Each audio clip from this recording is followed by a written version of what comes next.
are these people? Here's the crazy thing. I started going over this, and I had a couple of stories that I had thrown into a folder that I wanted to look at.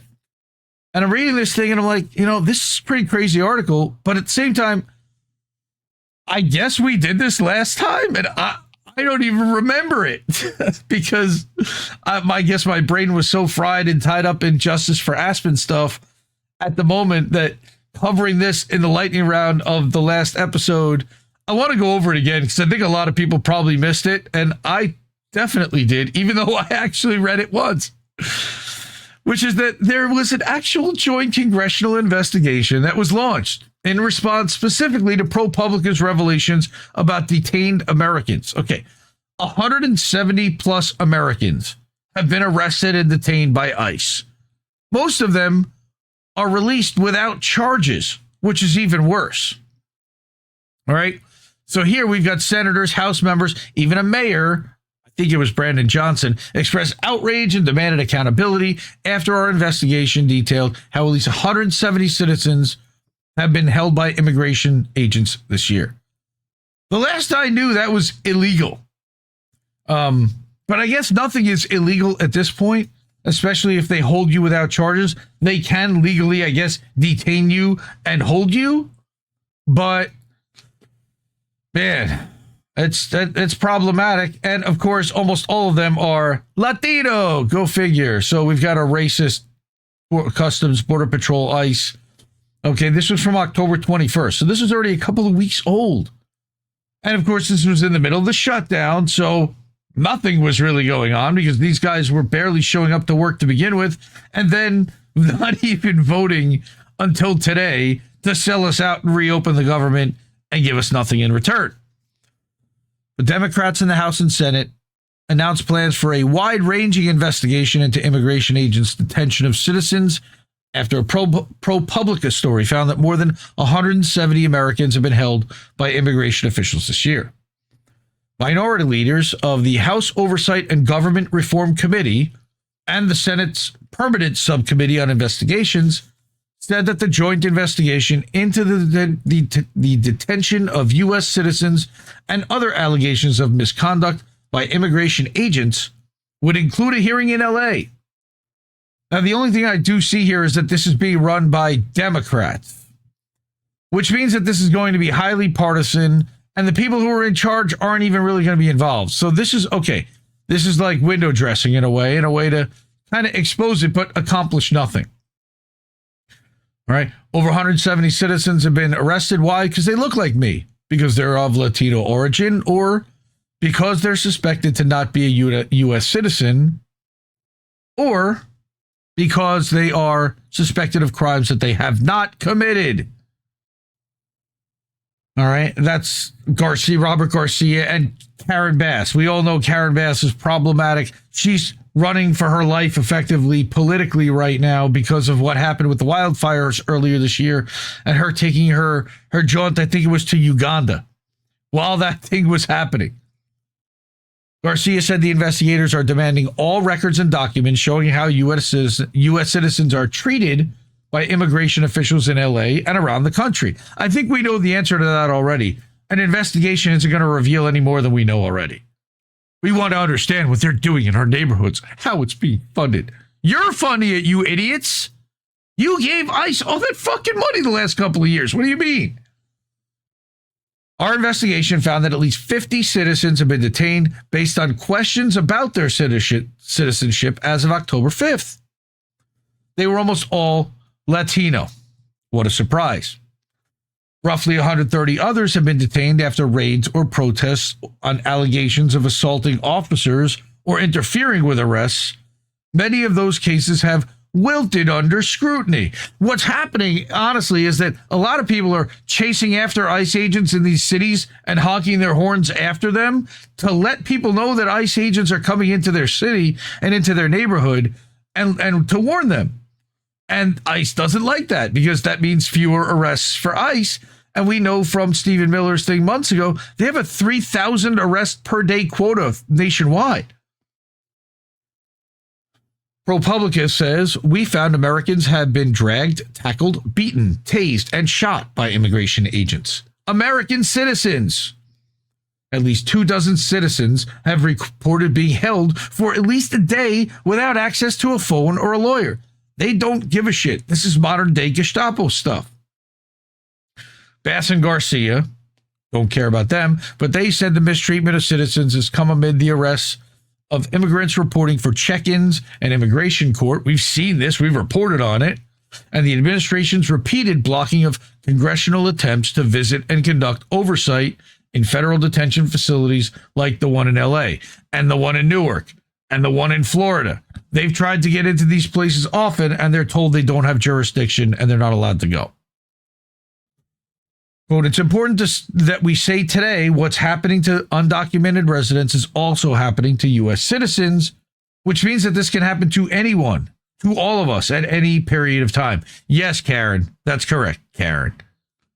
Former Congresswoman Karen, by the way. If she was sitting in Congress, she'd have been one of those people that was voting no, by the way, to reopen the government.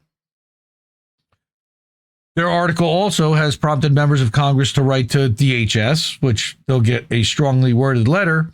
In one letter sent to Kristi Noem, Garcia and Senator Richard Blumenthal from Connecticut said citizens in cities like LA have borne the brunt of the administration's aggressive immigration enforcement. Not only cities, but specifically blue cities. And that was something that even my father last week when I was down in Florida with him pointed out, is that notice that the top crime cities are not where they're sending the ICE. They're sending it into the blue cities. This is completely punitive. Totally agree. Both the impact of these arrests has not been evenly distributed across the country, and cities like Chicago, Portland, D.C., and L.A. have been targeted. Troublingly, the pattern of U.S. citizen arrests coincides with an alarming increase in racial profiling, particularly of Latinos, which has been well documented in L.A. Homeland Security has not replied to previous letters. What a shock. Why should they? There's no consequences for not replying. There's been no congressional subpoena.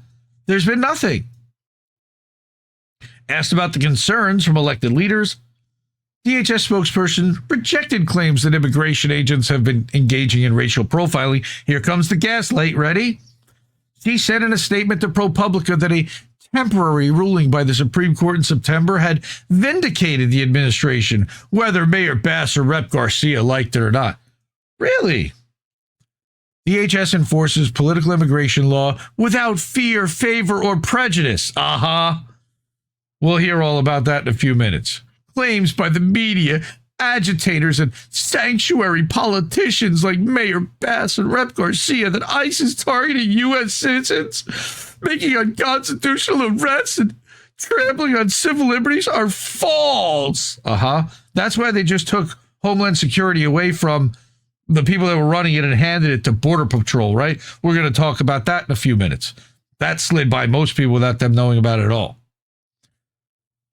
White House Deputy Press Secretary Abigail Jackson told ProPublica in an email that unhinged rhetoric from activists and Democrat politicians was responsible for an increase in assaults on ICE officers. Not ICE officers actually assaulting citizens, but the opposite. And then, of course, you've got Chief Nazi himself, Deputy Chief of Staff Stephen Miller. He derides Karen Bass's press conferences. Abject lies. Like one of the biggest liars in the country. Gaslighting Nazi. Sure. Admit it. Violent leftists have been arrested and charged with illegally obstructing federal law enforcement. A felony. Dude, where are your pearls?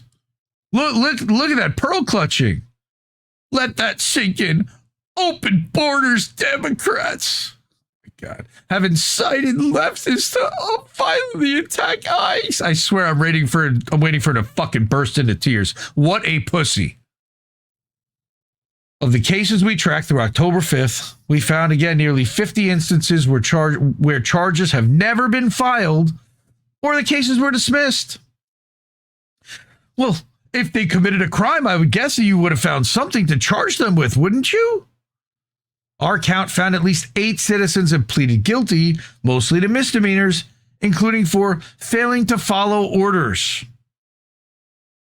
Others are still facing charges for more serious accusations, including for allegedly ramming an agent's car. The driver pleaded not guilty, and the footage that we saw was the exact opposite. The ICE agent hit them and then dragged them out of their own car. One account did not count citizens arrested later, all right, after some sort of judicial process, or those detained by local law enforcement or the National Guard. That also is a bunch of people. That included cases of some people charged with serious crimes like throwing rocks, like the guy in LA, or tossing a flare to start a fire. But those are like anecdotal, single one-off incidents. That's not happening in every city. People aren't tossing flares at Homeland Security agents everywhere. That's nonsense. Again, they're using one-off things to justify the systemic nonsense that's happening. Okay, this is bullshit. So not only that, and I know that, so that's Nicole Foy over at ProPublica. By the way, ProPublica won the Pulitzer Prize for Outstanding Independent Investigative Journalism this year. Good on them. So fuck ICE, man. Holy crap. Again, this is Indie News Now Live. Appreciate everybody checking this out. This is the first episode of the new version of this show. Before I continue, I do want to ask you to support independent media if you're able to and a means. The ways to do that are the same as always. Cash App, $, Indie News Network. That goes right to my phone. $, Indie News Network. co-fi.com/Indie News Network. We got paypal.me/Indie News Network. Do that as friends and family. All right. Then we've got, again, at the Indie News Now website that we are live at right now, there is a tab to keep the news free, and you can donate via Stripe. And then we've got over at Substack, INNnewsletter.com, where we publish weekly update and more, and where we are live now at IndieMediaToday.com. And again, good to see everybody over there. Thank you so much, really, for supporting independent media and for hanging out. We're gonna do this every Tuesday night now at 10 p.m. Eastern. We're just shifting. So for those who weren't here earlier, like Vicky, and it's in the description, but How Do We Miss That is evolving. You know, I took a look around at the landscape and I said, you know, as a show name, it's been around for 4 years. We never really named the show. It kind of evolved into its own name, but I never actively decided that this is what I want to call it. But because we're using articles from Indie News Now, I think it makes a lot of sense to brand Indie News Now and link the website into the show name. So it's called Indie News Now Live. And I've been wanting to do a show kind of by myself, a news show. So that's what we're going to do. And we're going to see how this goes. Again, Thursday nights, you're going to see a mix of shows. You're going to see a combination of either INN one-on-one. You're going to see Indie's Tech Tips, which I'm going to do shows of, and we're going to talk about the tools. We're going to do some more Nobody Wants to Work Anymore, and there might even be one on Thursday with me and Himbo. And, of course, American Tradition, which will be the last Thursday of every month. We've kind of tried to set on that as a schedule. So thank you, everybody, again, for supporting this move. Tell everyone about Indie News Now and about Indie News Now Live. I really think that it might help give us a little bit of a boost because we certainly could use one. The algorithm doesn't love us. Boats, by the way, will be moving to 11 p.m. on Sunday nights. So we are still going to do boats. It's going to happen on Sunday night. And the last Sunday of every month will still be in uncensored boats. But the truth is that I can't continue to stay up as late as I've been staying on Sunday nights, especially. And I've got to start working on my schedule. So spreading this out a little bit better seems to make more sense, at least for me. And we're going to try this and see how it goes. And thank you, everybody, for being on board and supporting that. So I will, again, say to support independent media because we need it more than ever. And we will see you next Tuesday night at 10 p.m. Eastern. Tomorrow night, 9 p.m., check out INN News with Reef and Colin. And we'll see you again real soon. Love you all, fam. No! We just fucking lost the stream! I guess this isn't such an awful place. Is that what you want?